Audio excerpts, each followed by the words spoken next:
We are back here at the boot camp with someone who needs no introduction, Hugh Vanstone, who's a multi-award-winning lighting designer here in the West End and all around the world. Hugh, thank you for joining us. Hello. Hello. So I was lying in bed last night trying to fall asleep and thinking about the course, and I realized subconsciously, without even trying, I think I've kind of like shaped it in a way that like I've gone, like my learning process, very heavily American in the beginning. A rag soaked in gin smacking you across the face, and it's the British way of working. So we're glad to have you on here to kind of be like a counter to, say, Ken Billington in the beginning of the week. But what also connects you and Ken is that both of you worked as associates to really great people, Ken to Theron Muster and you to Andy Bridge. But before we even get on to Andy Bridge, I was going to ask, can you tell us about young Hugh Vanstone and how he got into lighting and where the journey began? Young Hugh Vanstone. Well, very briefly, he wanted to be a train driver, which I think a lot of people do. And then I wanted to be a tree surgeon for a brief amount of time. But how did I get into theatre? It was really, I probably have my parents to thank because they took me to the theatre, mostly pantomimes and children's shows in my early years. But I definitely got the bug somehow, although neither of them were in the least bit theatrical or performers, and no sort of amateur theatre or anything like that. But I also had I hated school on the whole. I really did. It wasn't a particularly happy time for me. But I did have a really, really good English literature teacher. And that was one of my favourite subjects, partly because I liked it and partly because of him. And he was very big on drama and the theatre as well. And I really do have him to thank for giving me a sort of, he was saying, yeah, you know, if you want to do that, do what you enjoy doing. First great tip in life. And so I did at the school, and there was a bit of drama happening, end of term productions at school. And one really great way of getting out of sports was that if you got involved in that, doing something that helped the school play, you could get off several sports sessions. And to me, that was a big goal. Big bonus there, yeah, for sure. I can relate to that. So that's how it all started at school. And I did start doing, very, very rudimentary, and I didn't even think of it as lighting design then. It was barely lighting, but I was rigging stuff and working out how it all worked and getting involved and running shows for the school. And I got so interested in it there that this nice drama teacher got me hooked up with the local rep theatre, which was the Northcote Theatre in Exeter. And again, another really lucky stroke. The chief electrician of that theatre was a bit visionary really for the time and super into training. And before I even left school, I'd sort of infiltrated that theatre and was working there every weekend and holidays and things, meeting all the designers who were coming through there. And that's where I got going. And as a bit of homework for this, I looked up anyone that's bored enough and wants to. I do have a website, which I want to add. I didn't make myself because I'm not that clever. But I do have a hughvanstone.com. And on that, under productions, it's got a list of everything as my own lighting design credit, everything I've ever done, almost up to the future. It needs a bit of an update. And so my first professional credit was in 1982, believe it or not. Oh my gosh. When I was too young to be doing it. I mean, it was a ridiculous age, but it truly was it was a professional theatre and people were paying money to come and see it. And it was You Never Can Tell. And I tried to see if I could dig out my plan for that, but probably lucky for me, everyone else. That would have been amazing to see. But yeah, that's where it all started. That's fantastic. And you had all those great influences around you, the designers and other stuff coming in to teach you. And then there was a bit of a transition. I was going to say one more thing about that. Sure. Interesting in careers is that my second design credit was, I might have just swapped the first two actually. It was the Deep Blue Sea was the first one. The second was You Never Can Tell. And the designer for that one was one Mark Thompson, who is now, for those of you who don't know, he's had a fantastically successful career. Most recently, Tina the musical, but Mamma Mia is his, and I've done countless shows with him. I'm going to guess at somewhere between 20 and 30, maybe even more. And that first connection started. Well, I'm sure you both have shaped each other's careers by both making each other look good, right? I'm sure he wouldn't agree with that, but yeah, he's certainly shaped mine. Sure. Well, and then you've transitioned a little bit, right? So to come down to London, you decided you wanted to come down to London, right? I think it was not even a deciding. It was, I just realized that I came from this small town in rural England, and theatre was where it was all really happening, was London. So I had to get there. Yeah. But I couldn't particularly afford to at the time. So I just remember working out and talking to a few people I knew, and they said, "Oh, you need to become an electrician, a production electrician, because then you'll be earning day rates for doing various bits of work that are frankly pretty easy." And so that is exactly what I did. I phoned up a couple of people that I got into contact with, one at Theatre Projects, which was then the biggest rental company, and they also crewed productions, put crew lists together. And so I got on their books, and very, very quickly I found there was lots and lots of work to be had, and I was earning more money than I'd ever dreamed of, doing something which I enjoyed.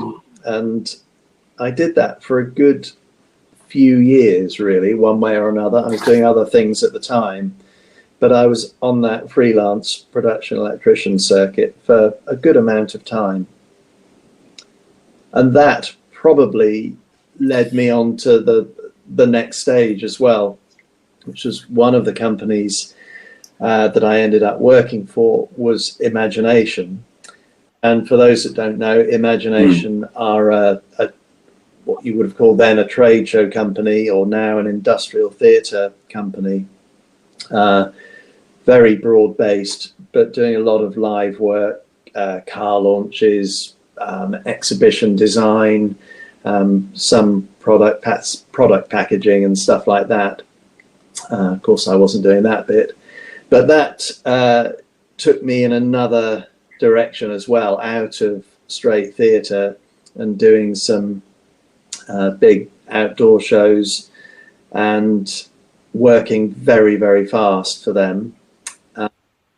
And it took me into production management a little bit, because they were looking for freelance production managers as well.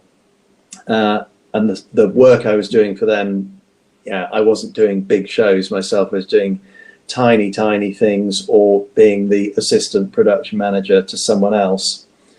But it was a good turn of events, because it took the camera back a bit and taught me the bigger picture that you need to know to put a show on sometimes. How to fit into the larger machine, right? When not to say get your way. A lot of that experience came from there. Yeah. And that links in to Andy Bridge, who you were talking about, because at that time, which was the mid-80s, he had been working as a full-time employee for Imagination, but because he'd sort of come to the end of his time with them, because his theatre design career had really taken off. By then, Phantom of the Opera had happened, and it was clear to him, indeed it was happening then, that show was going to go global. and we are in the age that was called the mega musicals age, when all these big shows were hugely successful and everyone had just got on to the thing of, we are going to send them around the world, and it's not going to be a different production in America and in Brazil and wherever else. They want the full show. And so suddenly the people that made them were being asked to travel all around the world and do. And so Andy had been working for Imagination, and I found myself sitting in his old office and starting to, having done my freelance thing in London and lots of production electrician work, Imagination were asking me to do more and more production management work. And in the end, it sort of got ridiculous because I was working for them all the time. So the guy that ran the sort of lighting and technical side of that said, hey, why don't you come and have a full-time job with us? And so I said, oh yeah, that sounds great, I will. But I said, I'd rather be a lighting designer. Can I be a lighting designer? And he said, well, we haven't really got enough work for you to do at the moment, but yeah, probably. And yeah, probably. Was, yeah, probably. So I came as a sort of, well, I'll be a production manager when I can't be a lighting designer. And so I did that. Okay. Almost simultaneously, Andy Bridge said, because I guess he knew, because I didn't work for him at that point. I don't think I'd even worked for him directly at Imagination. I'd worked for his number two, who's a guy called Simon Bruxner Randall, who was number two lighting at Imagination. And Andy said, oh, I'm going to do this new show and I need someone to do it with me. Do you want to be my assistant? And so that was like a dream come true. I thought, yeah, great. Absolutely, get in that room. And Imagination are such a lovely bunch of people, and run by one particular, another sort of visionary person to run a company, Gary Withers, who is the founder of the whole thing. And Gary, I understand it now, I didn't at the time, but he recognized the value for that company in having people who were good creatives and got to sort of feed their creative souls the way they wanted to. So he was really good about allowing people instant sabbaticals or periods of time off to go and do especially theatre work. Follow their passion, in right? the case of other people in the company, architects who wanted to go and do a private house project or something, Gary would let them do it because he knew ultimately he'd keep them longer that way. And there's some cachet for a company like that in saying, oh yeah, our lighting designers are working in the West End at the moment. It looked good the other way as well. Yeah. So I did. So I was going to say, we have lots of aspiring young assistants and associates listening in. Will you tell us about your first time? What was the first show? Tell us about working for Andy Bridge that first time. Well, the very first show turned out to be an Andrew Lloyd Webber musical, Aspects of Love. And we're in, believe it or not, I had to look this up, we're in 1989. Oh my gosh. And I heard briefly Andy Voller talking this morning, and Andy Voller was working at the time at the Theatre Royal Drury Lane where Miss Saigon was happening, and Aspects of Love was happening over the other side of Leicester Square at the Prince of Wales Theatre. And before it was refurbished. Before it was refurbished, my glamorous assistant in the background points out. And it was directed by Trevor Nunn, designed by Maria Bjornsson, and Andy Bridge was doing the lighting. And I'd never assisted anyone before and didn't really know I certainly didn't know quite what to expect. And I'm not sure if he did, but he said, I just need someone to help me do it and put it all together. And the rules of engagement of what was I going to do, I don't ever remember him saying, I want you to do X, Y, and Z. He just said, I want you to be around. I'm going to need you for about 2 months. Is that okay? And I got that sort of cleared with imagination. And frankly, I would have done it for free, but I was paid money for doing it as well. Again, well, I'll tell them. Yeah. So we sort of worked it out as we went along, but it was a very much a not probably traditional apprenticeship or arrangement. And Andy would just say, you know, bit by bit, we're going to need to sort this out.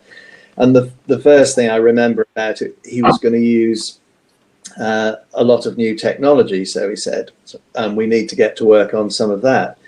And that turned out to be, he had decided that because go back on the piece a bit, it was a typical multi-scene, a new piece of writing, many small scenes, a composite set effectively, and a lot of characters. Sometimes the scenes happening almost in 2 different spaces. You might have 2 scenes happening simultaneously or bleeding into each other.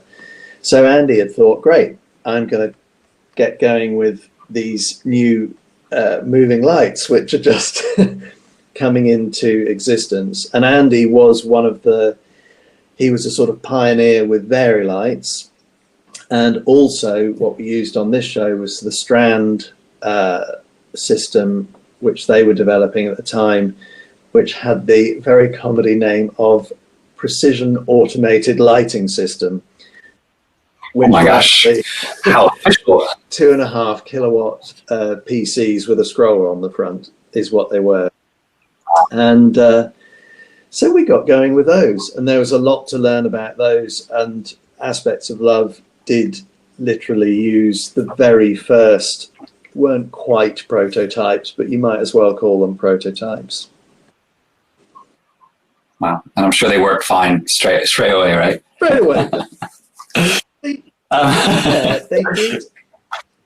They did work pretty reliably. They were very big and heavy, but they were also fairly simple. And I don't remember all that much trouble. There were a few reliability problems, but the worst thing we did was in the scrollers, because Andy wanted to get for example, what I took this on because he said, okay, it's going to be all about dappled light, tons of gobos in the show, lots of mottled stuff. But of course, a PC doesn't do a gobo. But Andy had the idea of, well, what if we could he was very much an inventor as well. He said, what if we could put something in the scroller that broke the light up? So I got a PC and started working. And I found out that if you got a bit of tin and you cut holes in it, you did get patches of light. And so we didn't want to do all that all the time. So it had to go in the scroller. And so working with a guy who then used to work for DHA, we came up with these color gobos where you were basically making a template that went in a PC, but you could put dots of color in it as well. So the different blobs of light could be color. So we made a warm one, which Andy chose the gel colors that we'd represent in this thing, and a cool one. So it was a sort of nice sunny daytime one or a sunsetty one, and a more nighttime one. And they worked after a fashion. They weren't actual bits of color stuck in. They were printed on a material called Cibachrome, which you could put in a scroller. So there you go. There's a bit of weird history. There you go. No, we love the weird history. Don't worry, we had a lot of that this week. It's fantastic. So you kind of just felt your way through this whole 2-month process working for him, and probably just solving problems as they came up and trying to be really helpful, right? Do you remember calling follow spots at all? I absolutely called the follow spots. Yeah, I did do that. There were 4, again, a very interesting follow spot design from Andy Bridge, totally not conventional. There was a front of house bridge in the theatre, and two of the follow spots, the two front lights, were right on the end of that bridge. So sort of 3/4 of the way over to stage left, 45-degree angle to the stage, both next to each other. The other two follow spots, we had four, were on a just behind the proscenium position, beam lights from just behind the pros. And so it was a really exciting and lovely, not a conventional follow spot design at all. And of course, where they were, you had to use them more or less all the time in pairs if you really wanted to see someone. But a lot of the show was, he was going for a sort of chiaroscuro look a lot of the time. So sometimes one character would be in a front light with someone going around singing something in the shadows in a side light. And so I loved it. That was great fun. Yeah, sounds beautiful. So, well, obviously you made a good impression on this job, and you guys stuck together, and he took you along on other shows and stuff, and your relationship grew, and I'm sure you got more responsibility and stuff, right? Was there a time where you started to feel like, well, not that you're outgrowing him, but like you know, we call an associate by today's standards. Was there a moment where you felt like you were left on your own and could take over? Yes, I think that absolutely was. And just looping back slightly as well, I remembered thinking about this on Aspects of Love. I didn't draw the plan, for example. It was very much part of his thing that he drew that, and an immaculate document it was. I think I might have done a bit of work on it, but part of his shtick is drawing the plan, and so I learned my drawing style definitely mostly from Andy. Yeah, for sure. I still today, there are lots of things about the clarity of his drawings that I go harping on about to people who work for me, because his drawings were clear and easy to understand, and you could see the information. It wasn't just a sea of fly shit, it was good. And it's fun to see Tim Luckin as well, representing that same style, to like carrying on the baton as well. Yeah, it's important. And a lot of his plots and stuff. But yes, I think I can't remember how many shows I did with Andy exactly, but quite a lot. And the one that was transformative for me was Joseph and the Amazing Technicolor Dreamcoat, which was at the London Palladium, starring Jason Donovan. And very sadly for Andy, while that production was in rehearsal, his wife became really quite ill. And I knew nothing about this at the time, other than he was telling me it was going on. And he made it through the tech process absolutely fine. He might have had to be absent a couple of times, but more or less he teched the thing. But when we got into previews, he was having to be not there for a lot of the time. So I wasn't in total charge, because there was also a fantastic moving light programmer called Richard Knight, who was a good, I don't know, he was at least 10 years older than me. There was I guess I was in my mid-20s or something then, and Richard Knight was there as well. But we had to just get on with it and do the notes and keep the show going, which really seemed, again, looking back, it doesn't even seem like much of a challenge. It was a completely natural process.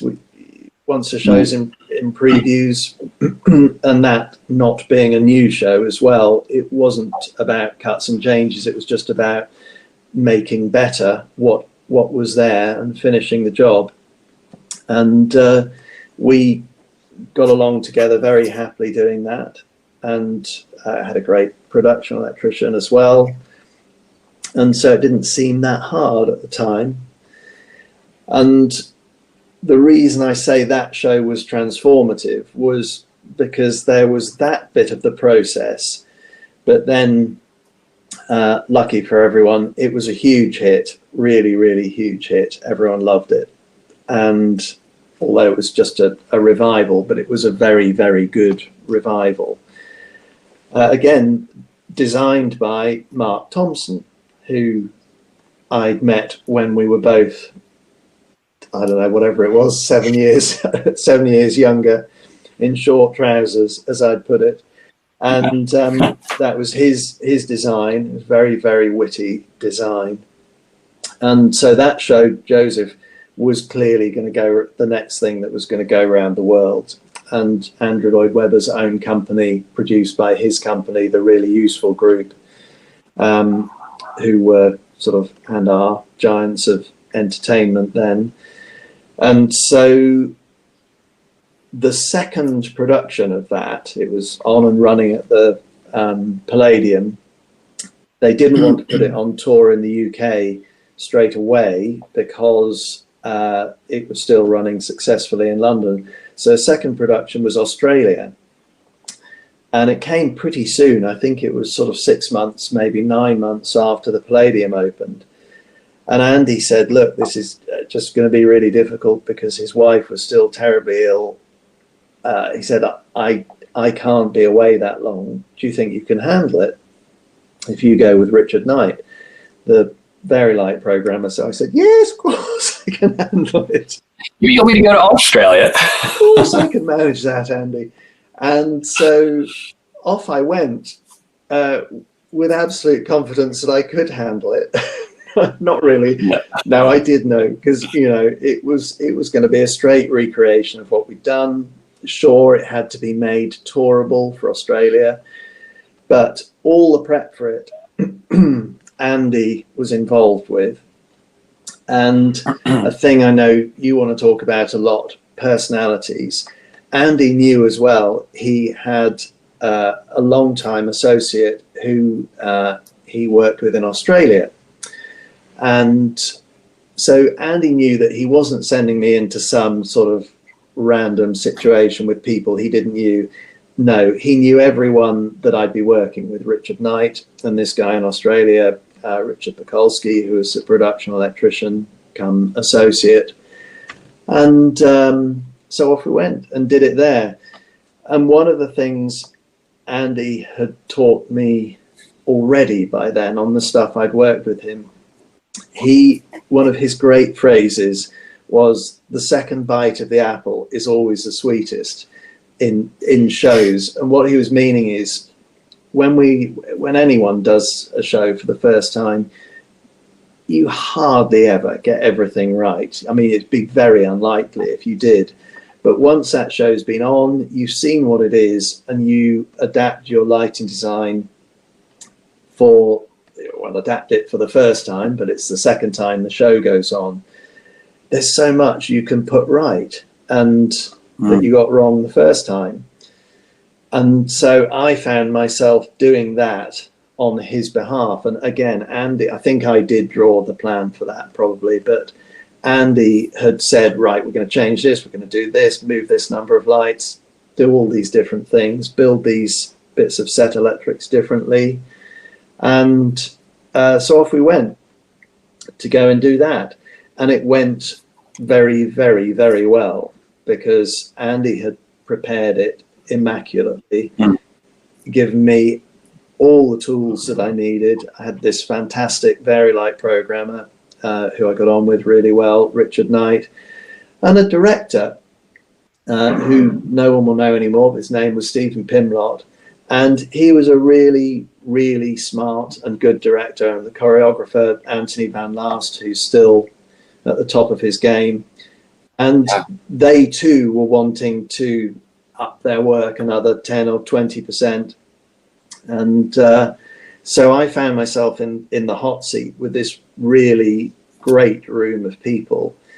And it was just thrilling, because I was able to deliver exactly what they wanted to see. And it felt like a bit of a gift to be able to do it. Sure. Well, entrusted with all that responsibility as well, to go there and stretch your wings and make it work. And I also have to thank, of course, Andy Bridge for knowing he knew, I think, he was pretty confident that I could do it. There was always a backup plan that, of course, if it had gone badly, he could have probably managed to come out for a week or something or other. And I was under strict instructions with him. I did have to check in with him. I think we checked in every couple of days or something. And he just wanted to know how it was going. And I had to be very honest with him. But it did go well from the start. And he'd always laugh at me to say, how's it going? I'd say, oh, swimmingly, which probably went so well when it's time to go to the beach. Just at the beach, and it's all fine here. Nothing to report. It wasn't quite that cushy, but it was okay. No. And he was checking in with the other, sort of top table creative team, and clearly it was going all right. So that was the big breakthrough moment in terms of really growing up as, going from, I'd always, I think, been called an assistant, or maybe I hadn't, I can't remember, but it also felt like a real moment where I knew I was representing his work and had to do it. To be the adult in the room. Yeah.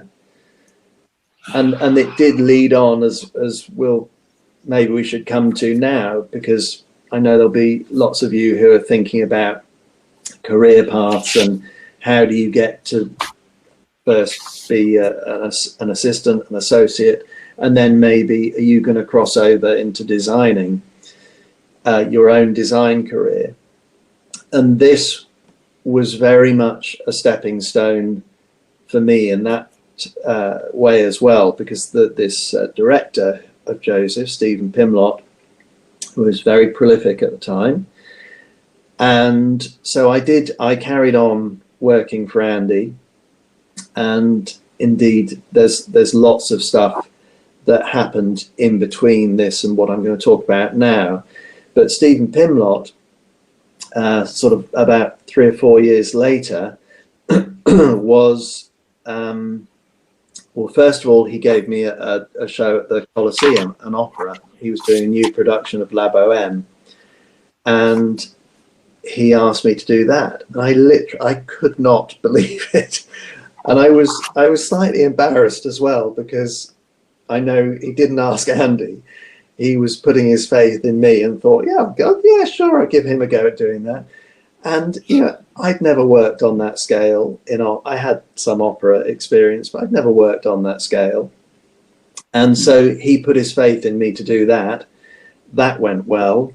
And then because of that, he was working at the Royal Shakespeare Company in Stratford.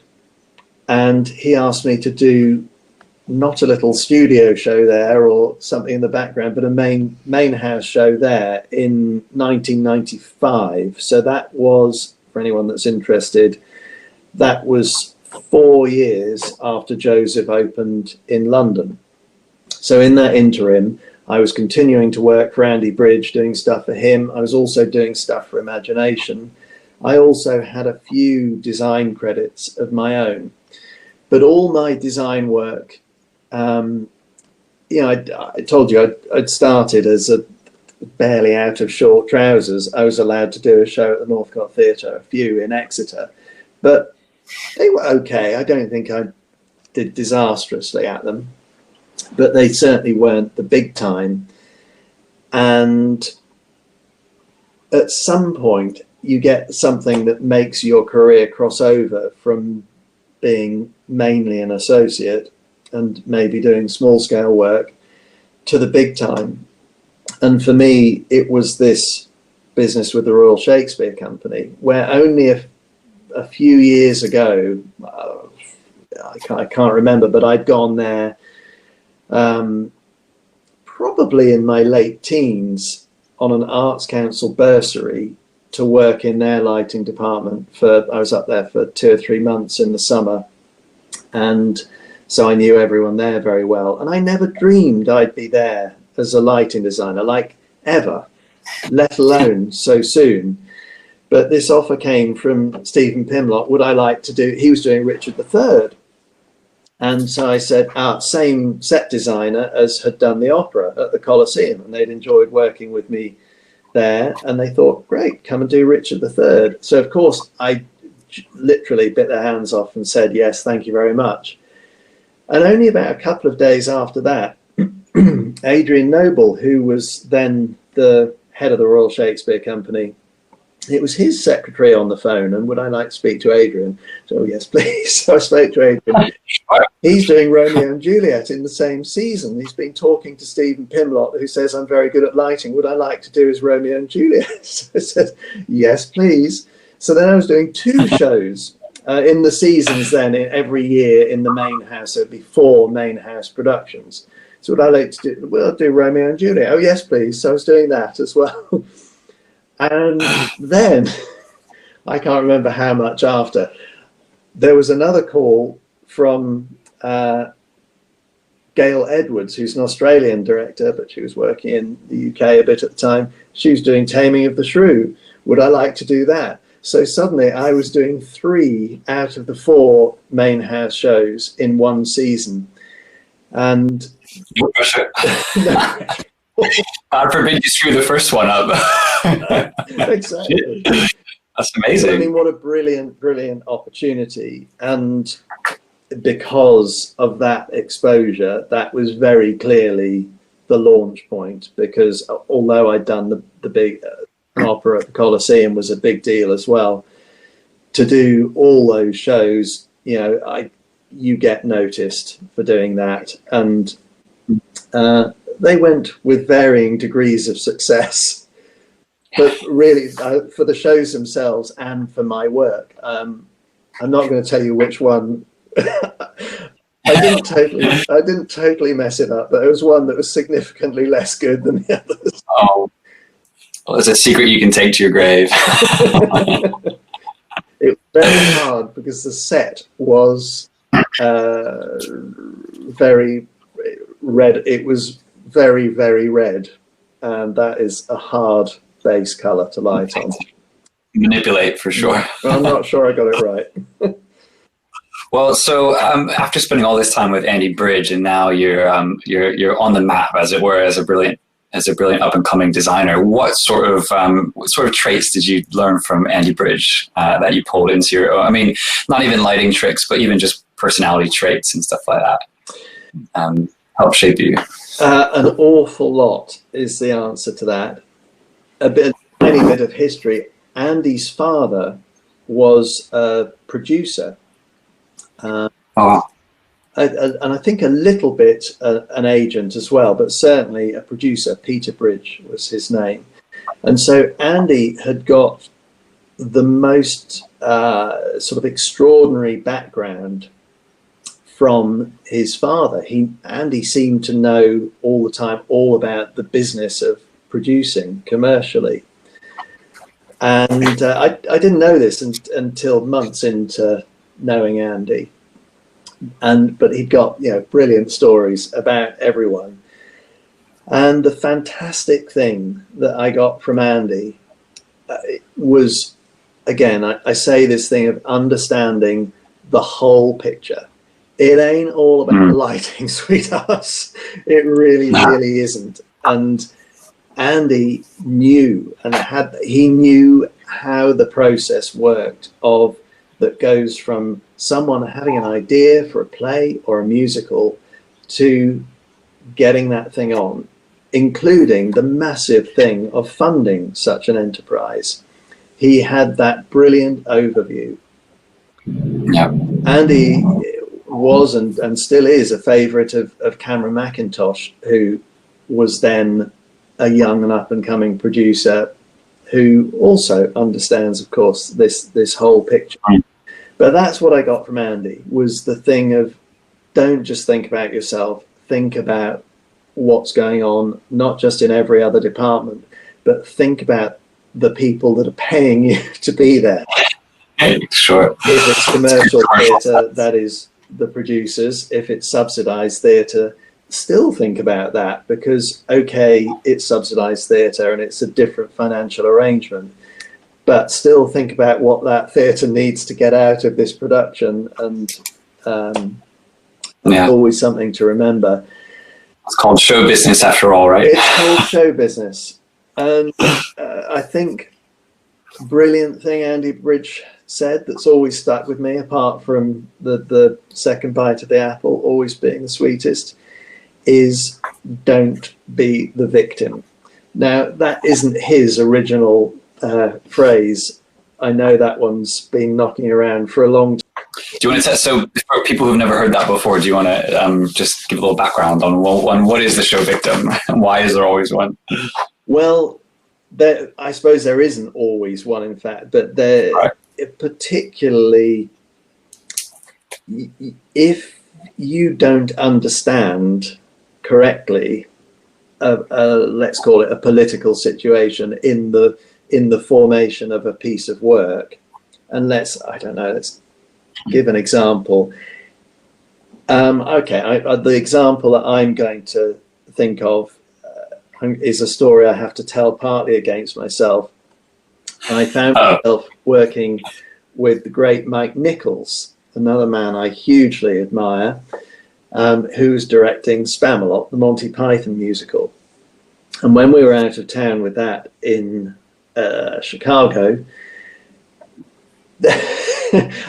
we were putting the show on, and Act 2 literally hadn't been written when we were teching Act 1, because he had quite rightly, in the rehearsal process, it was rehearsed in New York, and in the last run through in New York, Mike said, Act 1, it's great.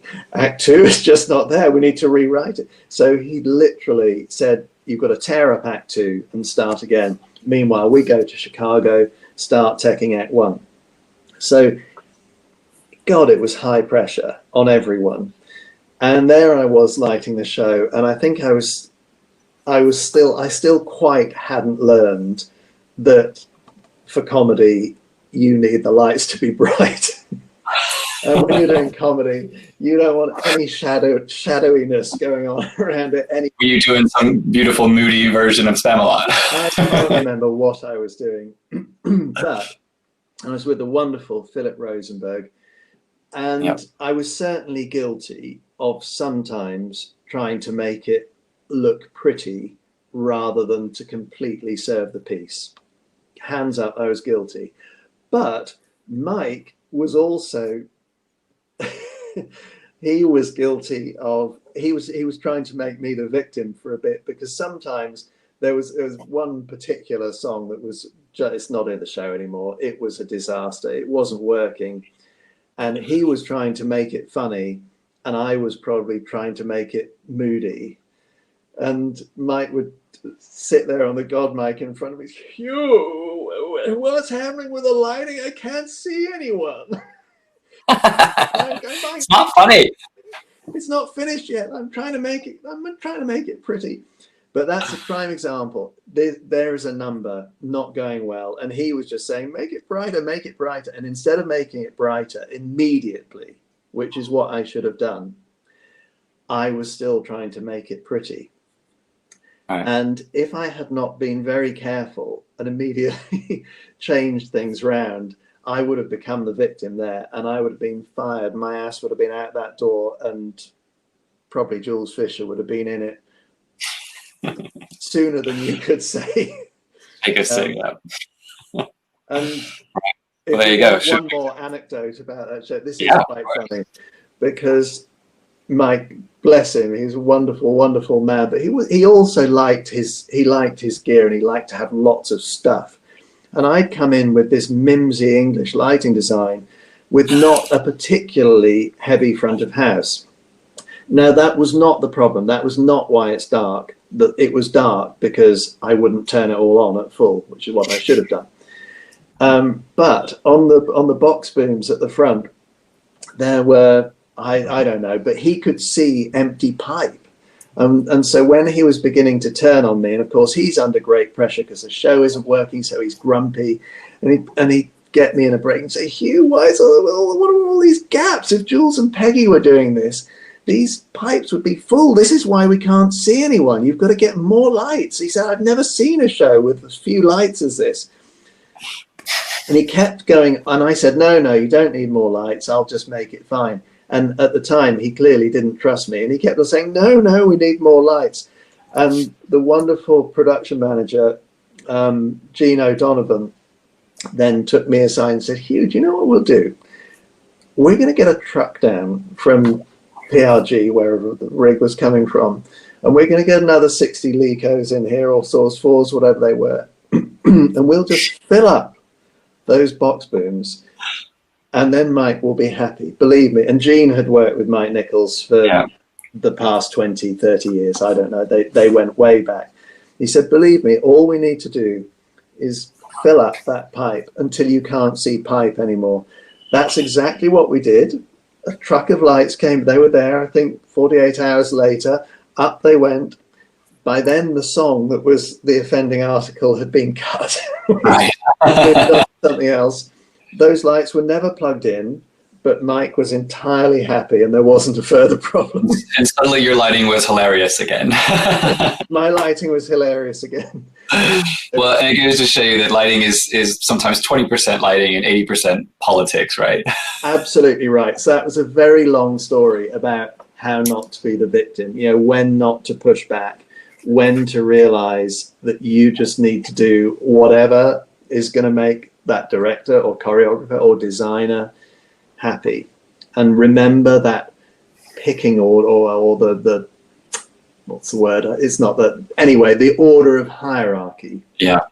Anxiety rolls downhill, doesn't it? As a lighting designer, you are not a primary craft. You're a secondary craft, really. Or that's how I think of myself. Yeah, sure, you can come up with examples when lighting is really front and center. But mostly you are supporting the writing, the acting, the design. Yeah. And it's a support craft. And if you do it brilliantly well, you won't become the victim. Well, that's such a great story. I'm glad we got time for that one. We were talking about subsidized theater this morning. We had 2 hours with the National Theatre people and learned all about that, which was really great. And so, like, this whole idea of like commercial versus subsidized, and how assistants and associates roles are affected in that and stuff. And you are a fantastic example with Matilda of doing a big commercial show, but in a subsidized house. So the RSC, the Royal Shakespeare Company, is just like the National. They've got multiple stages and loads of full-time staff. What was that? So what is it like doing a big commercial out-of-town tryout at a subsidized theater like that? Like, what are the pros? What are the cons?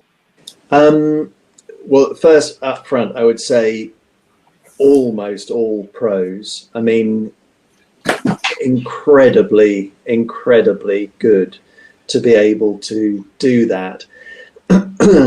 Did we know that it was a commercial project happening at the RSC? Was it really? All right. In a sense, it was, in that Matthew Warchus was clearly at the head of a team who had done a lot of commercial work together before. And indeed, the RSC wanted their ideal outcome was a commercial project to come out of it. You know, they hadn't had a big musical hit, although they tried, since Les Mis. And so there were sort of echoes of, you know, we want to be Les Mis, but we're very conscious that between Les Mis and here, although the RSC had tried a number of times, it had never happened. And so, you know, we all went into the Stratford experience wanting it to be as good as it could possibly be, but with a piece of writing. It had been heavily workshopped. You know, we'd done 3 major workshops by that stage. And so the piece had been refined considerably, but here it was going on stage for the first time. It was incredibly supportive, the atmosphere that the RSC provided, and the RSC at the time, that it still does. I haven't worked there for a long while now. I'm out of fashion. But, you've done all the Shakespeare's there already now. Yeah, it had a really good lighting department, and the ethic of the lighting department was and I think still is, absolutely fantastic. I may have been partly responsible for that, because it was, going back in time, a lot of people would tell you there was a very dodgy period. It was pretty rocky, and I was actually employed by the RSC to write a sort of in-depth report on its lighting department after the time that I'd worked there an awful lot for a few years in a row. And so the lighting department got rebuilt, and a lot of dead wood got chucked out or left, and I found myself on the receiving end of the new lighting department, and I can't speak highly enough of them.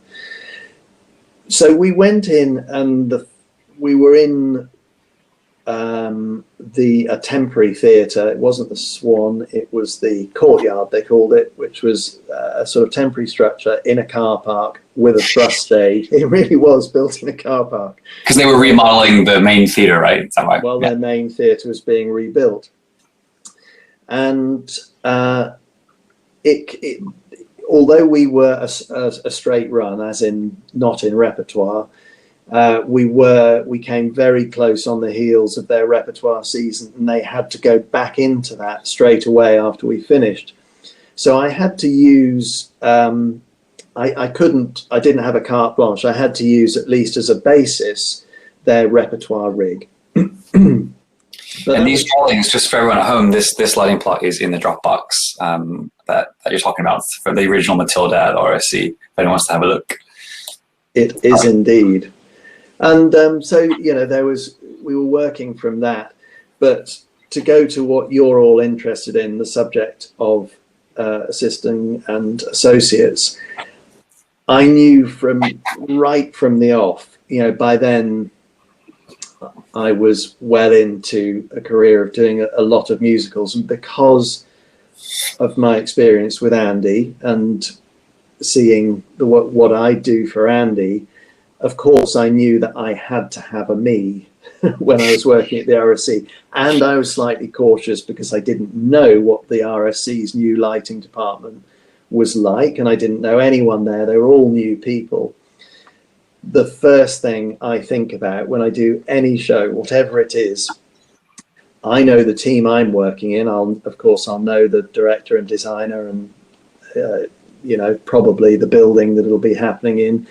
The first thing I think about is, who am I going to need to take with me to do something? And sometimes the answer is no one at all. But in this case, I thought, no, I'm going to definitely take an assistant and a programmer.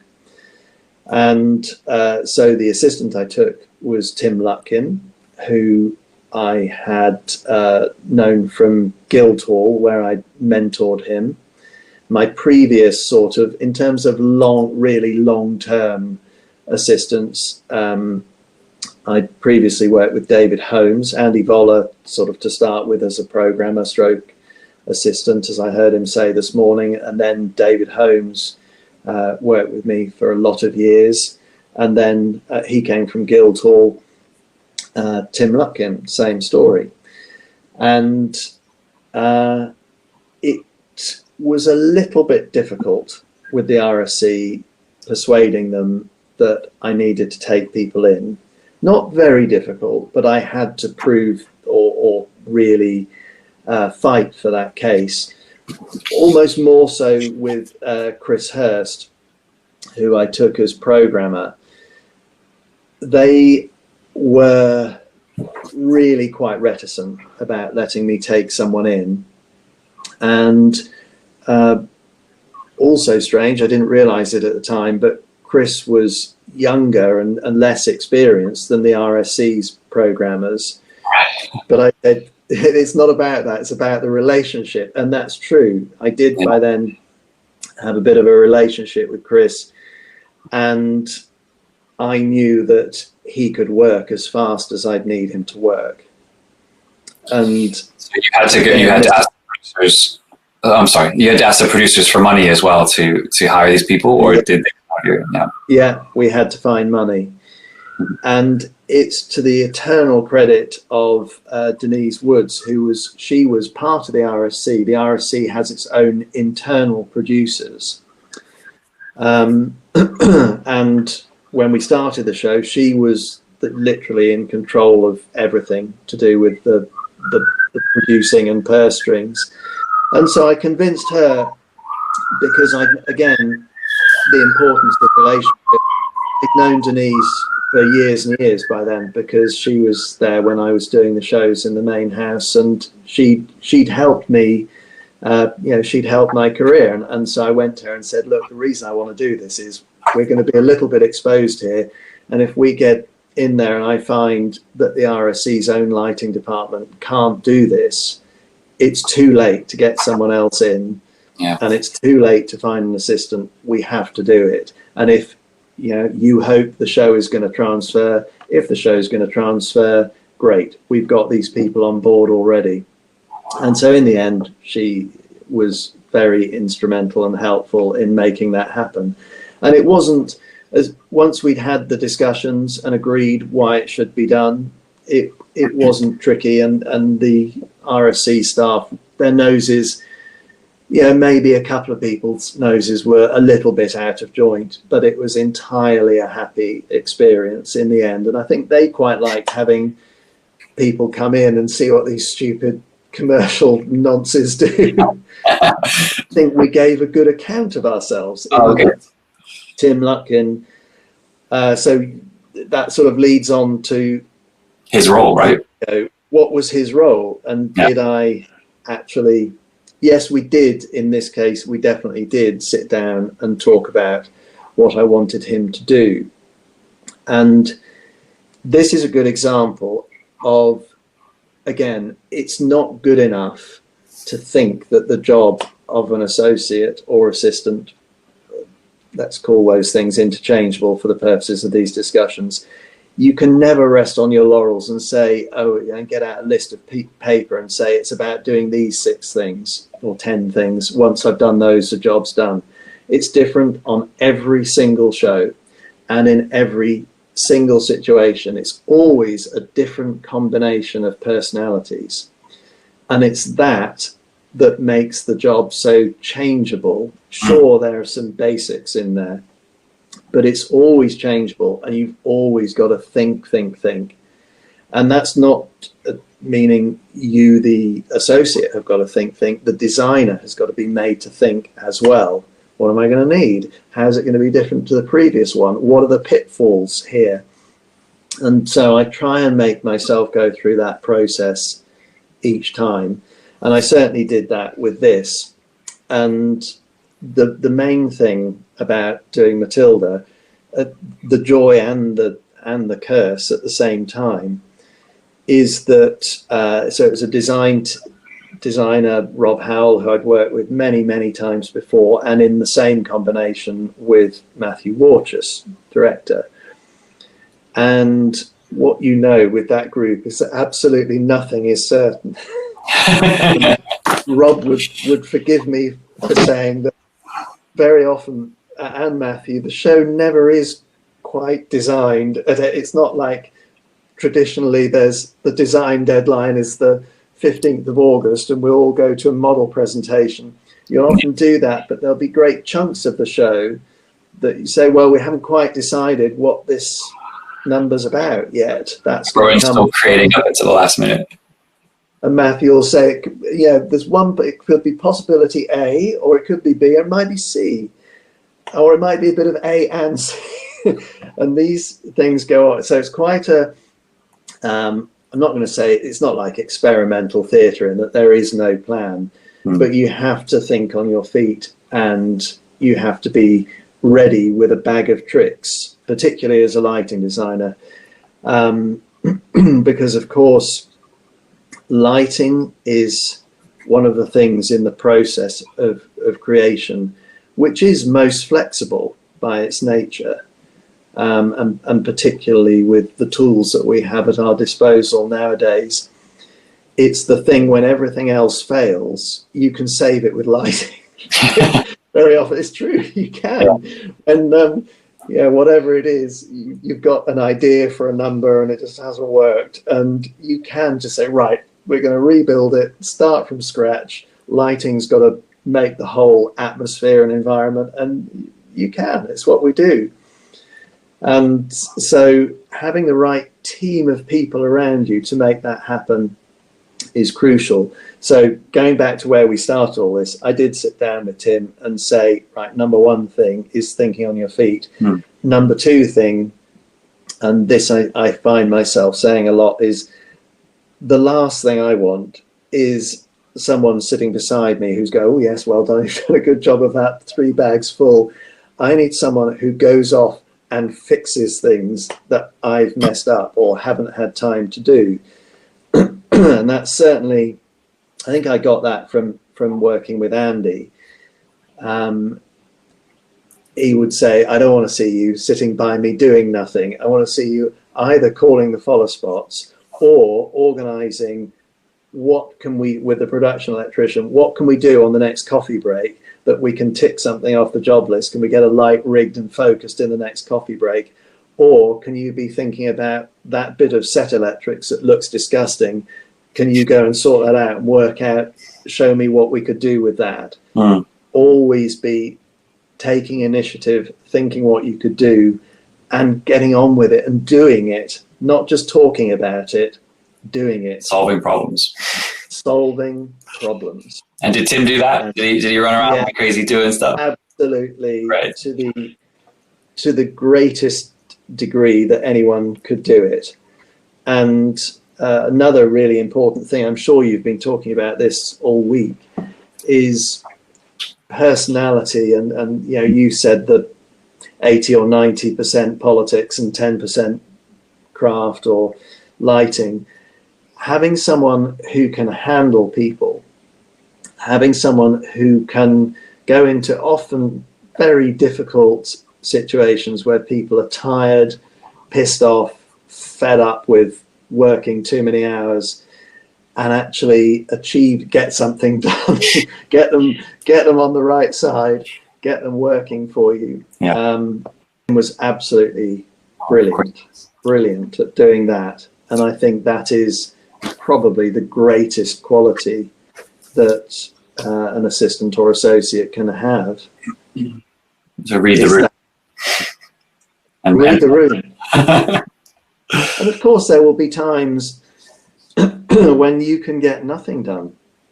And I don't mind being told as a designer when, you know, if I've sent Tim or whoever it is off to do something and they come back and they say, do you know what, I think what we should do is just not try and do anything this supper break. We should just go and have a nice supper and keep quiet and come back smiling at supper. Sometimes that needs to be said as well. Of course. Well, he sounds fantastic. So you've done this show at the RSC. You've had Tim and Chris there, and now it's a hit. So someone's booked a theatre in London. Then what happens? Then what happens? God, you gotta do it again. Well, in the case of Matilda, you know, happily, we did have a hit, but, you know, no one quite knows when a show's a hit. And although, and it can be hard to, that's a good example. That show was, because of what it was, Roald Dahl being very popular, it was sold out in Stratford before it opened. So you can't gauge, you can say, well, it's a good title, because those people came to it and booked for it before they even knew what it was. Or it existed. Before it existed. And yes, it did get it was clearly going down well in Stratford, and it got reviewed very positively. But we didn't have the hit that we had now. It still needed a good amount more work done on it. And crucially, because it presented in a thrust stage environment, everything about the lighting, there were going to be some concepts and ideas that you can translate into a proscenium, but there was as much as wouldn't work and would have to be redone. And so in terms of documentation of Stratford, we did very little. Really, really very little, because there was no point. I mean, of course, we kept the follow spot plots, and of course, we had a queue list, but and we did have a lighting plan, but I wanted to completely reshape it, and here was my second bite at the apple. So we had a long preview period in Stratford as well, and we knew it was going fairly well by that stage. So as we were doing that, we were already saying, you know, if I had my time again, I'd have done X, Y, and Z. And those thoughts were beginning to form, not just in my head, but in Tim's and Chris's. So we knew by the time it opened, there was no point in focus plotting the show or anything like that, because it was going to be a completely different shape. But we all had it very well in our heads. And as soon as it was a West End theatre was found, I started, even before Rob Howell had quite worked out how he was going to fit the show into that space. There were a lot of things that were completely obvious. So we started thrashing out back of a fag packet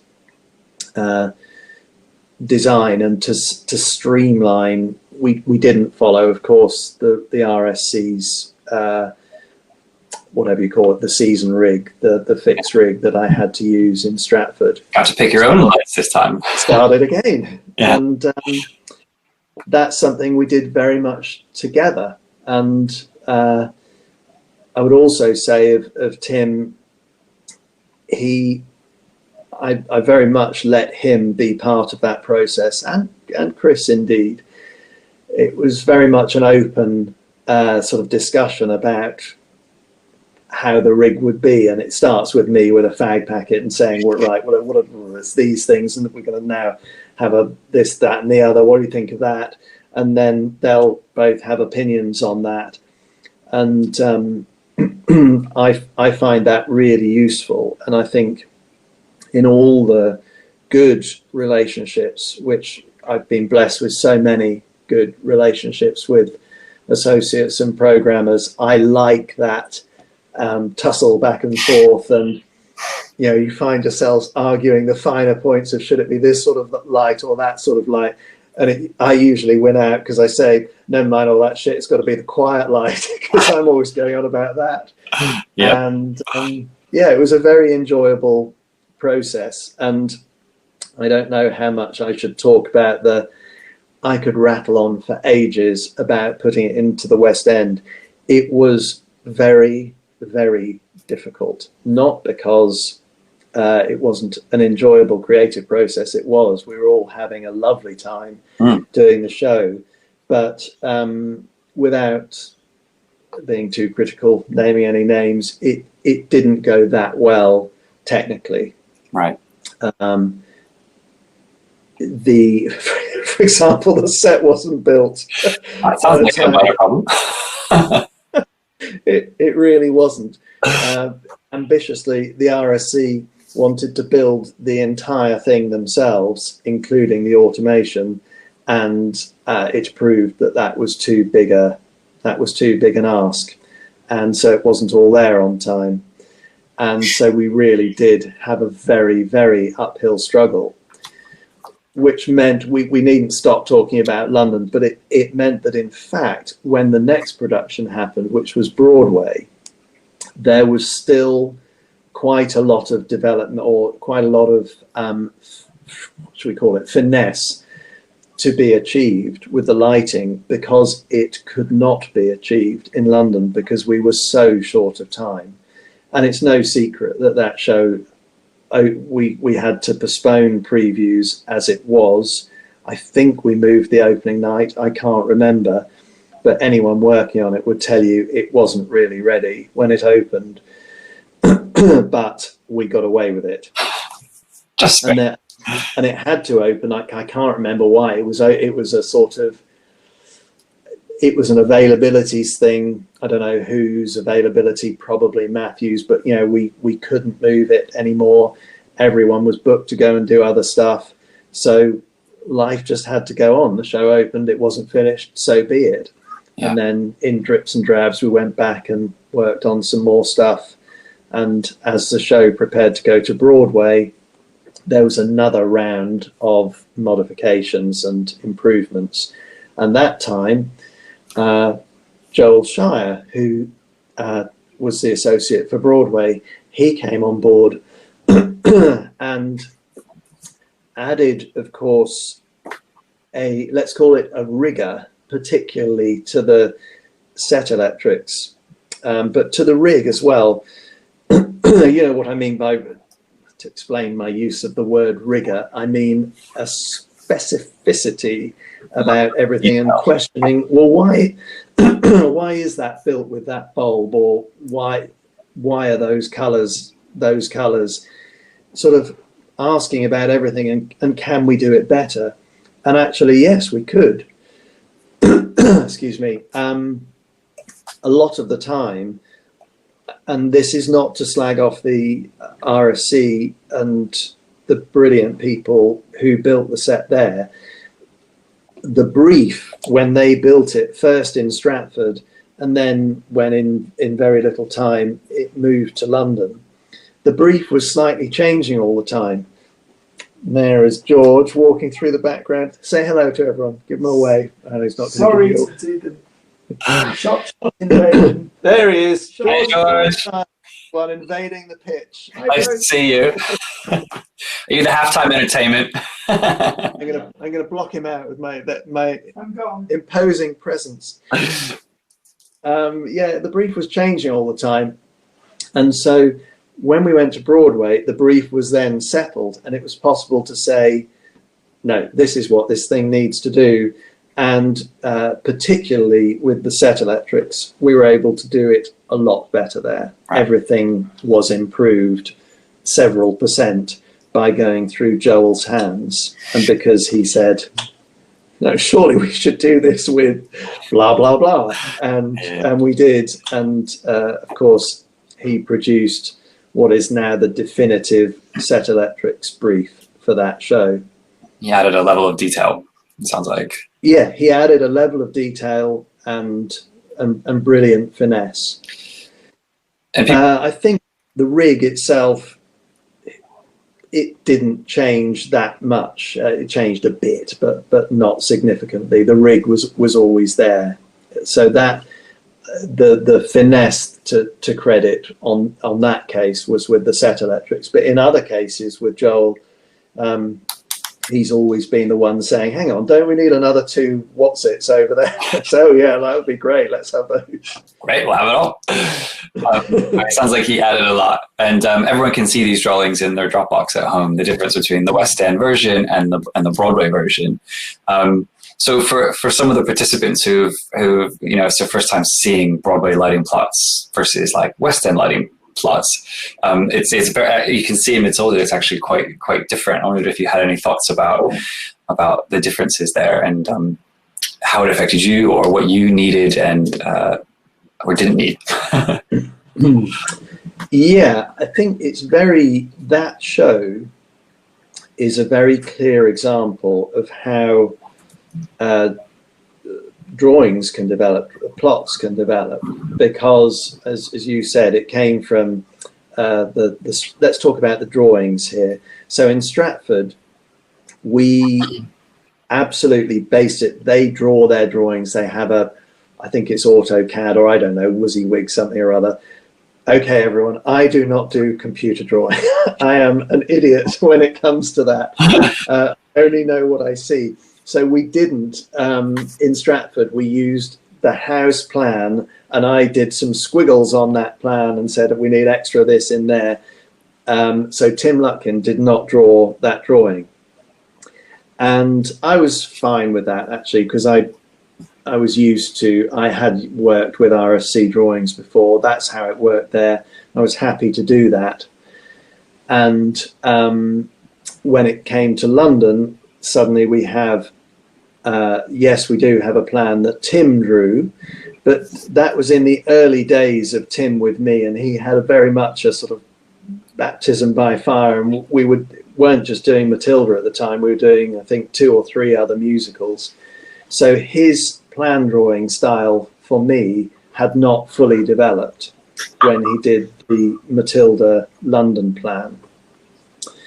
But when we went to Broadway, you'll see the transition to by then, Joel, who did know what I wanted to see, and had drawn millions more plans than Tim at this point, it sort of fully evolved into the drawing that you see today. Mm. And that's, again, in what we're talking about here, I find my drawing style came from Andy Bridge. His drawing style was probably, he did have experience of working in America already, so feeding into Andy's style was a bit of the American system, a bit of the British system, and a bit of Andy's idiosyncratic, well, I want it this way, so I'm going to have it this way. Great. And so I've absorbed some of that, and I like being questioned by the associates that I'm working with. Well, how do you want to draw this? What is the important thing for this show? And I find that changes with me project by project as well. And to do a quick divert from Matilda, when I've done a lot of plays with Craig Stelzmuller in New York, and when I started working with him, we didn't know each other very well. I can't remember what I did first, but he caught me on the tech table with his light plot that he'd drawn for me, and I've got my coloured crayons out, and I'm colouring in, which is something I love doing, which I got from Andy Bridge. Right. Colouring in the lights. Now, it might be you're colouring in them in roughly the colours that they're in. That could be one sort of colouring in, but more often you're colouring in systems. So you've got your sort of 26 Crayola crayons, whatever it is, and I can see the system of Gobo Crosslight because I've coloured it all in green, even though it's not, the lights aren't green.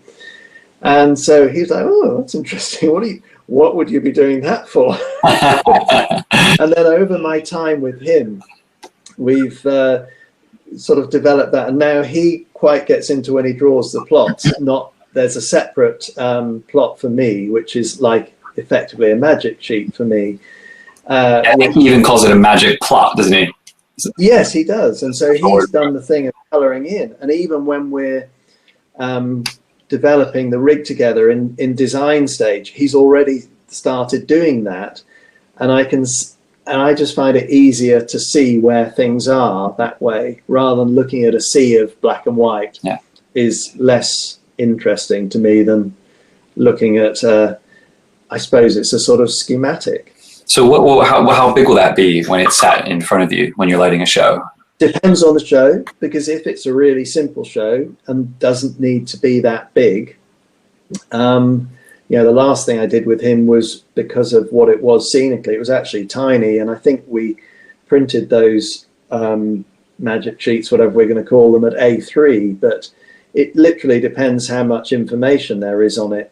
So if going back to Matilda, if everyone's looking at the Matilda one, that's plotted at AO because it's very dense. And not only is it the full lighting drawing with the front of house and the overhead and the booms, it's also got slotted in around all the little mini magic sheets. This set electrics, this, set electrics, that, star cloths, everything is on that one piece of paper, which is generally not the American way, I know, but again, in the teams of people that I've worked with over there, who thankfully a lot of them, it's been, we're on many shows in now, that they quite like having a bit of paper with everything on. It's quite fun.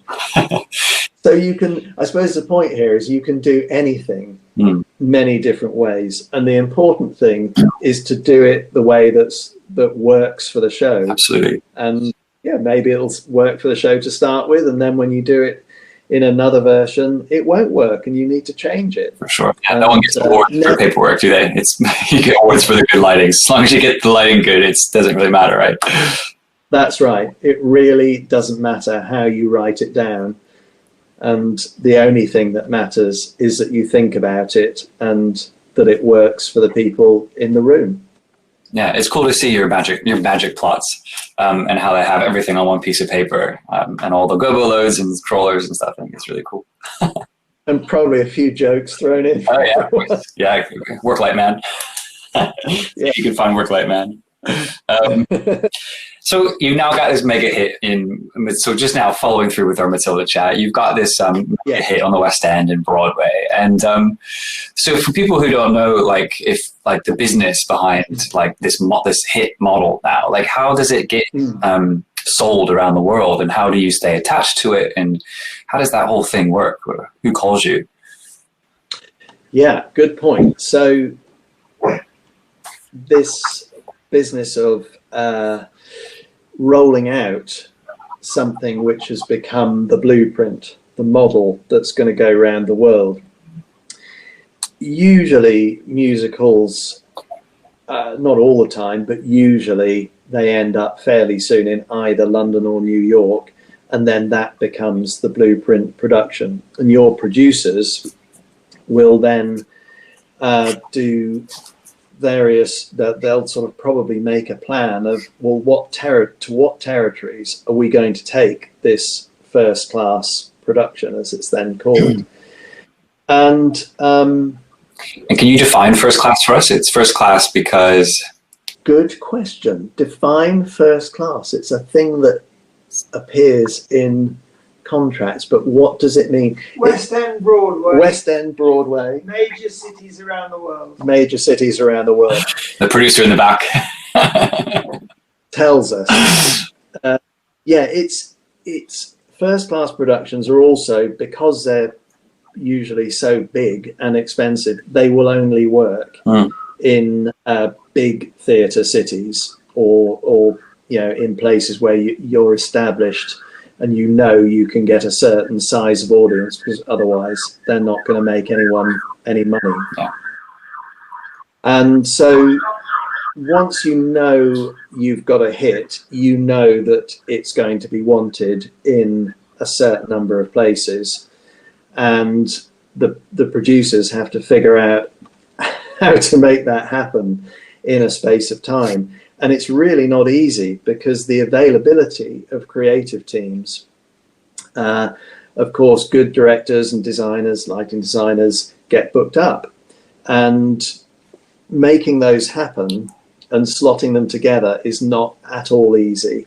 And that's where associates become absolutely crucial, because once you've got a blueprint for a show, and it is not absolutely crucial that I, Hugh, turn up to do my lighting, because let's say Tim and Chris Hurst can turn up and do a good job of it, or like I did for Andy Bridge, I can do it in Australia.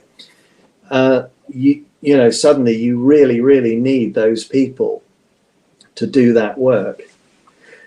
I'd also argue, once, as a lighting designer, once you've done the first version, you've done the second and maybe the third version, you're still improving it then. That's good. But there very quickly comes a time when, if you keep going out and doing it, you're actually going to probably not be that interested and not be as good at it because you're tired of doing it. Or even worse, think that you can improve it by fiddling with it even more, and you end up making it worse. Right. And probably in the process costing the producers money, because you are fixing something that isn't broke.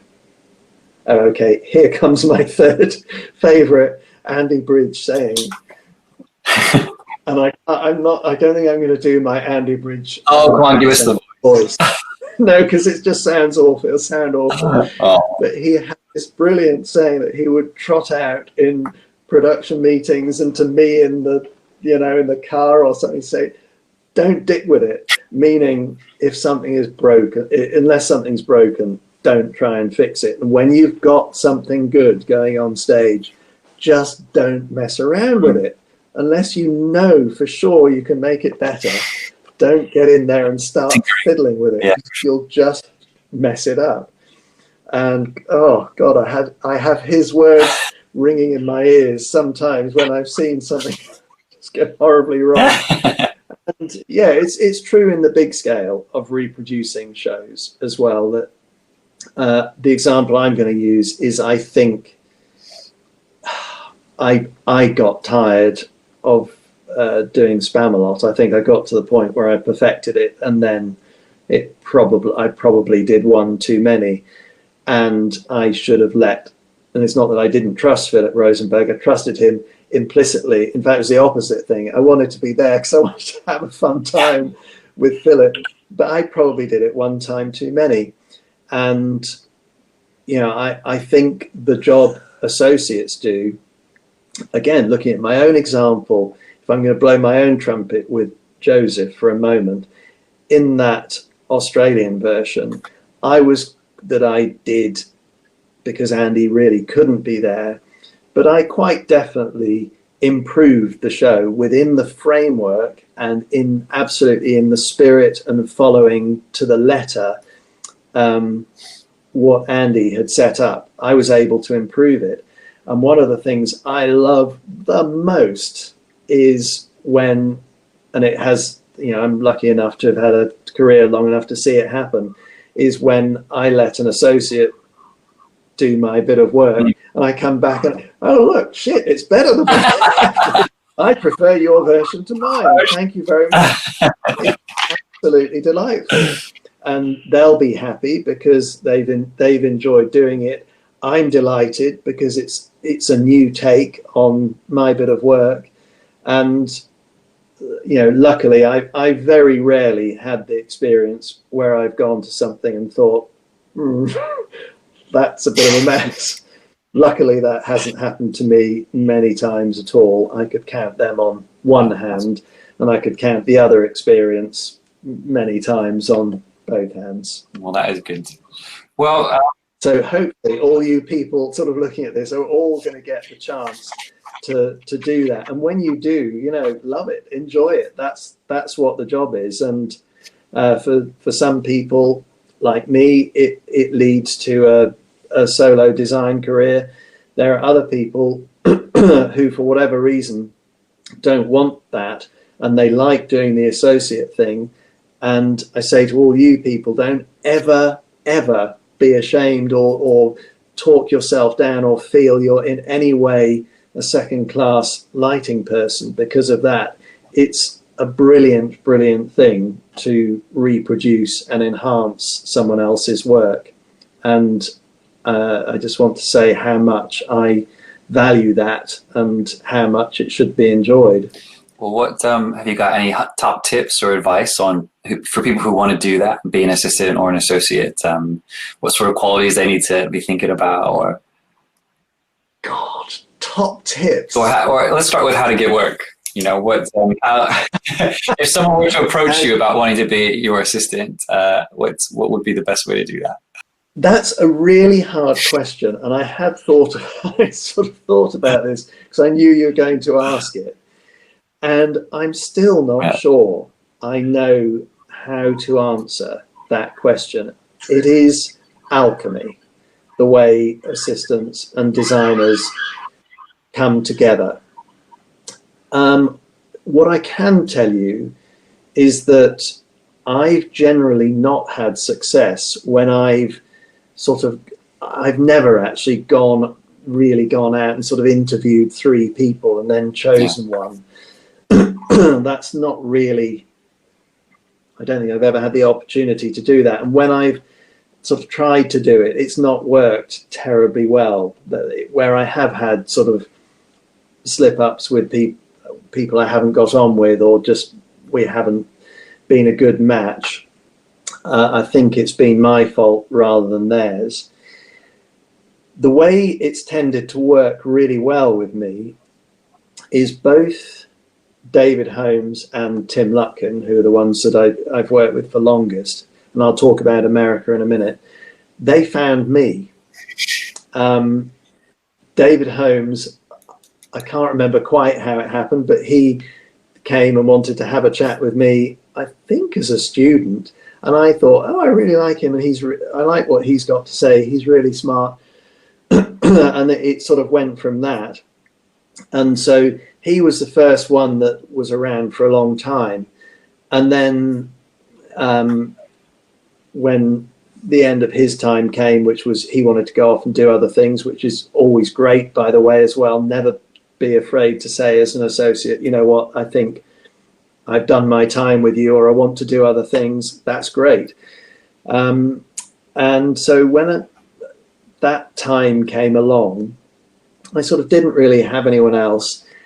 And I think I had a stupidly grumpy phase where you, as a designer, you do get written to or contacted by an awful lot of people. And, you know, very often you've got someone and you just have to do that thing of saying, look, I'm really not looking for anyone. And if I am, I've already got this list of 3 people, because that's often the case.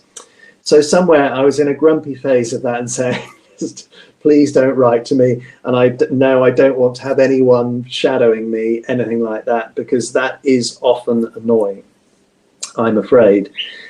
I'm not going to strongly advocate people sort of begging to go and follow people around as designers, because unless you've got a job to do, you can very quickly become annoying as an observer. That's probably rather a negative thing to say, and I know there are designers who are happy to have people doing that, but I've not had good experiences like that. So I was in this grumpy phase. So I was doing a play at the National Theatre. It wasn't a particularly amazing play in the Littleton, and Tim Lutkin had written to me several times by email saying, could I come and talk to you? And I'd said, no, and which was probably grumpy of me. And he got one up on me, because he sent me an email one morning, said, oh, I'm coming to see your preview of the play was called Rafter at the National Theatre. And in the interval, I'll be in this certain place. So if you want to choose to come and say hello, you can. So I did choose to go and say hello, and there was Tim, and we chatted about the play, and he had a few good notes actually and good ideas, and he said, oh, why did you do that like that? Did you think of doing that? Rather cheekily, which of course was massively endearing, and he was also right about the things he said, and so that was it. Sweet. You know, that was okay. I thought this is a live wire here. I'll take my chances on this one. And I think almost immediately we sort of hit it off as a comedy partnership, because I was teasing him for being so upfront, but of course I loved it. And that's how those things start. And it can happen many different ways. On the American side of things, when it's too boring a story to go through all my American associates, because there were a few before the first long-term relationship. These are like marriages, by the way. So my first long-term relationship in America was Philip Rosenberg, but before Philip, I'd worked with a couple of people. One was the wonderful guy called Ted Mather, who had been Andy's associate. So I stole him from Andy, and that was great. But even when I was working with Ted, Ted was already going off he'd already started his own company doing sort of museum design and things.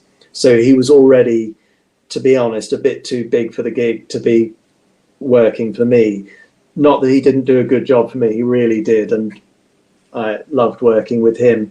But my sort of relationship with Philip came about through a general manager, Wendy Orshan, and a show that I designed in Europe, Dance of the Vampires, that went to Broadway.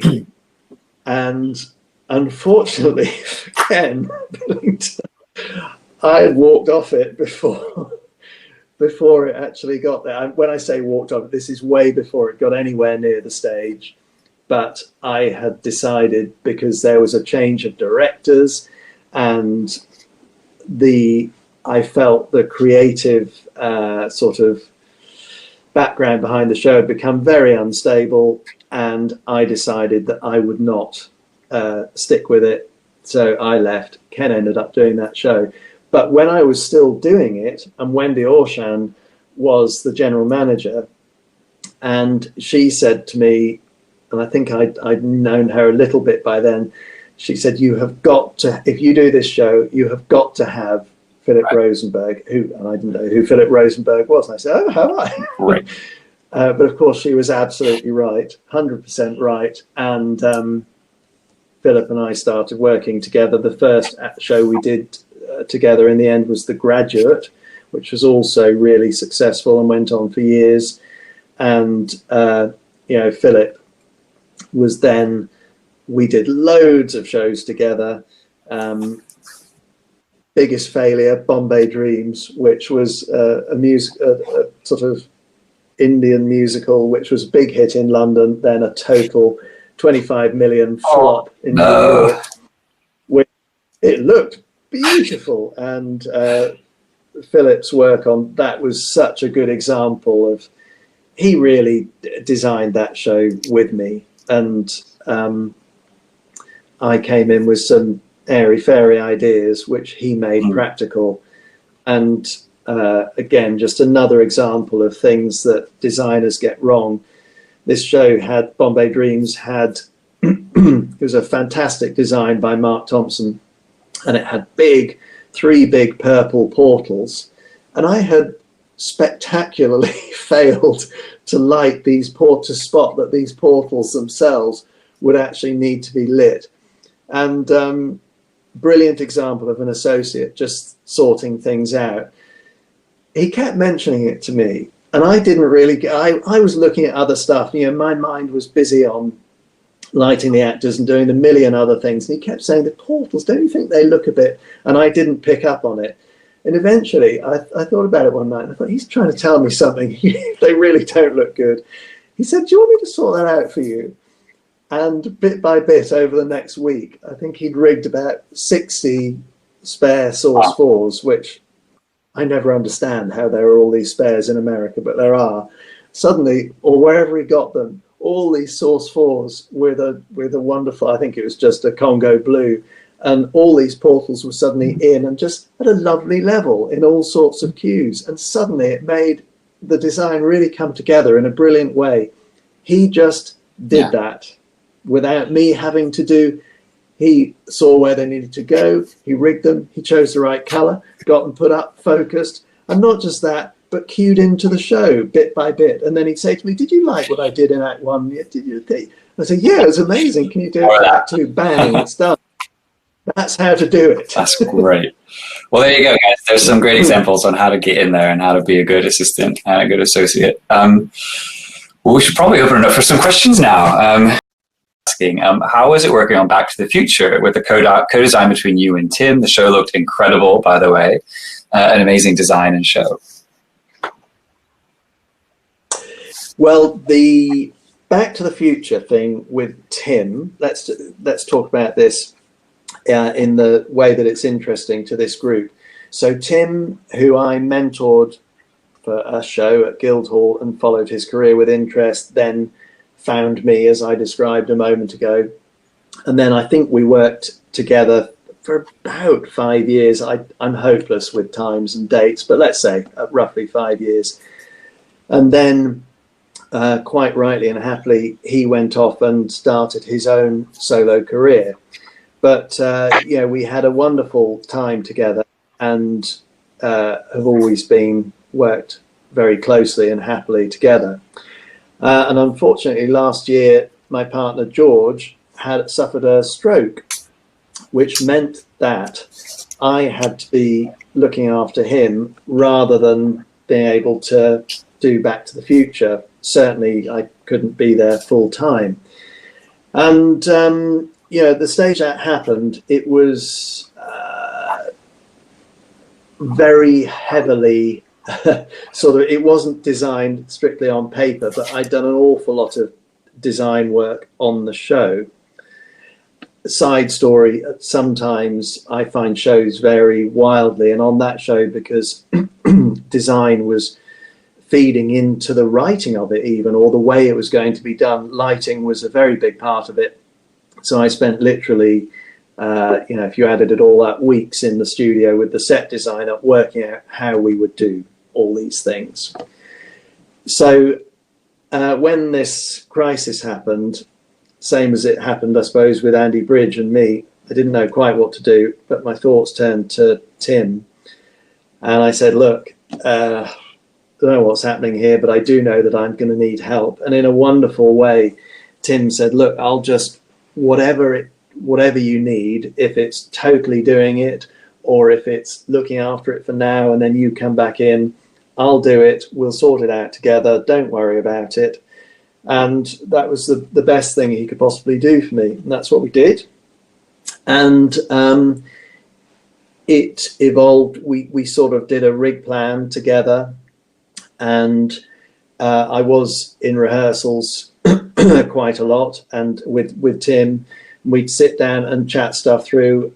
We worked out what you'd call the structure for the show together. You know, what colour's this number going to be? What is the style of this? Sometimes we'd know, sometimes we wouldn't know, but hashed all that stuff out together. But then Tim was absolutely in the driving seat. He lit it completely on his own. I don't think I might have picked up a headset a few times, but not really. And I wasn't there all the time through tech. So he put it together. And then when it got to dress rehearsal stage, I came and joined in and noted it with him and sort of just chatted it through again, I suppose, after each rehearsal, went away for a bit, came back. So it was that kind of a life that's happened. But, the work. Yeah. And it is going to be coming into the West End.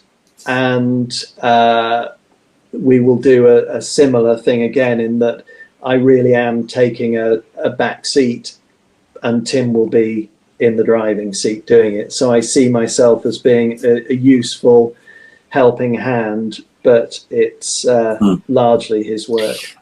Dean is asking, is there anything about the having worked in America a lot, is there anything about the American way of things that you want to bring over to England or Great Britain? Yeah, I mean, which is best, the American way? Chicken. I am completely on the fence about that one. Again, it probably depends on the project. There are so many things that are a lot more professionally done in America, and the support of the, particularly we're talking about here, having a department which is properly staffed, having on a musical an associate and an assistant maybe to call the follow spots, is great. It's really, really good, and I like it. And I like the professionalism of most of the people. Of course there are exceptions, but most of the people working in America are really, really good at what they do. Here it can often be more patchy. But there are many, many advantages to the, whether we call it the European, it's not European, it's just the English thing. The flexibility of hours and the ability to do things quickly. We're so good at doing things really quickly here. If you want to, you have an idea one night, the next morning, the production electrician's brought something in from his garage and the carpenter's hung you up a new thing, and suddenly you've got a whole new idea on stage. That on Broadway would take a week to get the 3 quotes that told you it was very expensive to do. Whereas here, we can do it in a flash. I really, really like that. So there's not a right one and a wrong one. Again, it's this thing of we should both sides of the Atlantic should and do learn from each other all the time, from the different practices, and I don't see it. It's certainly not a fight with me. I love working in both places, and I have a huge respect, particularly for the people on Broadway that I'm so lucky to have been introduced to by all the associates that I've met. That's really well put. You? Can I one other tiny little story that I want to tell to encourage people? So again, as part of this business of that I've been slightly out of the running for a while because of George's stroke, there was a small play did in London last year or the year before anyway, called The Height of the Storm, which suddenly MTC were going to do in New York, and I couldn't be there to do that either, and none of my regular associates were available to do it. So through one of them, through Craig, who I've worked with a lot, he put me onto a new associate, Ken Wills, and it was really tricky, though I say it myself, it was really tricky, this play. It was about, I won't do the whole plot now, but a very, very much the lighting was crucial to telling the story. And Ken, so this play, it was on in London for a short run, and then it was decided that it was going to go to MTC. And so it was a new relationship with a new associate that I'd never worked with before on a play that he couldn't go and see and understand what it was like. Okay, he could see a video, and we had to adapt it slightly for the Friedman Theatre, and he did just an amazing job, and that is a really good example of how, that's what I'm talking about, that professionalism and that level of skill. It was just wonderful to see, and it made me so happy. And when I did actually get unexpectedly to go and see the play in New York in the end, and it was every bit as good, if not better, I think better than the job I did of it. And again, praise to the job of associates. It's a wonderful thing. Katarina is asking you about mentorship schemes, and is that a good way for LDs to find people? And I thought actually maybe this is a good chance for you to plug your Guildhall scheme. Yes, mentorship is, now that's something I do enjoy. I think that's a very good thing, and I like being involved in mentorship schemes. Guildhall, I live near the Guildhall School in London, which is why I'm sort of fond of doing things there.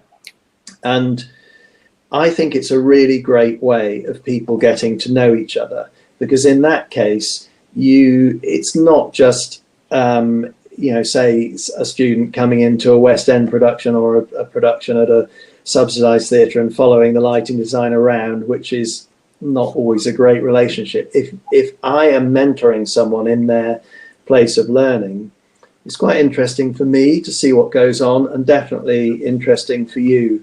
And so, yeah, I encourage that. And I'm also something that I have got involved in, because when I was doing Dreamgirls a few years ago, I really, really wanted to have a person of colour as an associate, and I realised that there were precious few, if not none, really none, in this country. And of course that was a wake-up call, which is all the more relevant now we see what's been happening the last few weeks. And so I've started a scholarship at Guildhall, which is to fund their technical theatre course for a student, but the student's got to be a person of colour. And it's actually taken a while to get off the ground, because they found that they just couldn't get any intake of people of colour. So hopefully that is something which will be changing. And yes, one of the things I'm thinking about as well is any way I can encourage the writing of that balance that clearly isn't right at the moment, I shall be doing. Trent is asking you about Australia. I know Sydney is one of your favorite cities, and he's wondering, we've been talking about UK versus US, but actually Australia has got loads of theaters. So what's it like working down there versus like the UK and US? I absolutely adore working in Australia. I love Australians. There's something about their just their character as a nation in general is massively can do. Nothing's a problem. And yes, it's all a bit rough and ready sometimes, but again, they have kind of got the best of both worlds from America and here and the UK, in that they can do things brilliantly quickly with great good humour. And it's a really nice place to work. I don't think because of the outside environment necessarily, but I think because of that personality. So I love working there. I hope I will work there more. And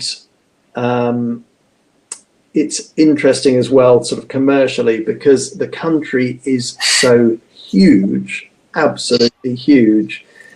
And the way shows have to move there, and the economics of theatre is very different in Australia to the rest of the world. It's a lot harder to make things work. And I think that's one of the things that's made them so inventive. They're often very good. If you take a show that's been done in London and on Broadway, take it to Australia, they'll often find a way of building something or moving something, making something work that the other two places haven't previously thought of. They're very good at finding maybe new, probably slightly cheaper, but brilliant solutions. William Milligan is a big fan of your show Blast. It was the first Broadway show that he's ever seen.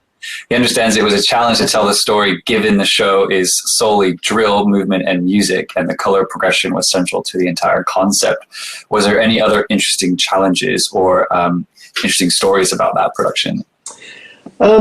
It was a huge amount of fun, that. And it actually makes me want to loop back to something I didn't say about Andy Bridge, because I said things I got from him in terms of how not to be the victim and so on. But the other thing I would credit Andy Bridge with, he is an extraordinarily brilliant colorist, or his use of color. I don't know where he got it, but he's just a genius. And he, I suppose, just through a lot of experience in a lot of different, he didn't just do theatre, he did some, concerts, all sorts of live work and the trade shows, but a brilliant use of colour. And so when you mentioned Blast and sort of the story through a show like that, I got from Andy the way you have to, I think, you have to structure yourself as a lighting designer. You can't just use every damn colour in every number, because the whole show ends up looking tutti frutti. And so I got from Andy his sense of how to construct a graph through the evening using colour, and just I really learned like a times table what colours go together from Andy, when it used to be, colours in a swatch book. I remember Andy saying, oh no, yeah, that you can't use that red with that, so if you're going to use that red, you've got to use that as the other colour. And I just learned that, and it's really good. And so that's where it loops back to Blast, is doing something like that. That's where you're able to apply that knowledge, because it has no particular story, but you can at least say, oh, well, Andy would have said, don't do that with that, structure it like this. And I applied all of that knowledge into Blast. I wish I saw it. It was quite good. Well, we gotta let you go soon, Hugh. So one last question. So Adam's asking, when Bill Kenwright reproduced Ghost, I guess that's not your version of Ghost, right? So how does that work? What happened? Were you asked, or was it just a whole new production? No, absolutely not. I mean, that's another thing that happens with shows, bits of writing, commercial properties as they are. You start with this first-class production where your work is reproduced in a licensed way, and then it was decided, Broadway was not a success with Ghost. It lost a lot of money there. So the producers had their fingers burned, and that was the end of the first class or our production, the original production. So there have been several subsequent productions of Ghost that don't feature my lighting at all, and that's fine. That's what happens.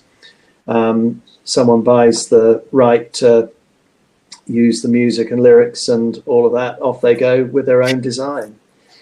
Now, we could get into a whole separate discussion of there are cases when that is difficult because they heavily reference the original production. There is no copyright on the lighting work, and that is something that may change in the world a little bit as time goes on. But no, that's I had nothing to do with that. Well, Hugh, this has been a brilliant 2 hours. Thank you so much for talking to us. It's been enlightening, and great hearing your stories, and great hearing more about Andy Bridge as well. Thank you for taking the time to chat to us. Not at all. It's a very great pleasure. I hope it will. No, it's been some interest. It interested me to remember it all.